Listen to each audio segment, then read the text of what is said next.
Tompo Andriamanitro, misaotra anao ny amin'ny zanakao izay miaina, mangataka mba hitahianao azy, ny asany, ny vady aman-janany, tahio izay eo amin'ny fiainany, mivavaka mba hamatsy azy ianao amin'izay ilainy, na ara-panahy, na ara-piainana, na ara-pahasalamana, na ara-materialy, na ara-bola.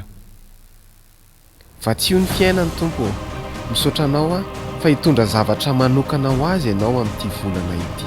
Misaotra anao amin'izay ho tanterahinao, hiaro azy amin'ny loza ianao, arovy amin'ny areti-mandringana izy mianakavy kely. Ianao milaza fa avaozinao isa-maraina ny fahasoavanao, ny famindraponao, ny fahatsaranao. Mivavaka fa ity volana ity dia volan'ny fahasoavana, fahitampiti ary fahavokarana. Tompo Andriamanitro, misaotra anao satria mihay mivavaka izay ataonay ianao, ary mamaly mivavaka ataonay ianao. Mideranao satria ianao ilay mpiandry tsara, ary tsy hanary anay mandrakizay. Amen.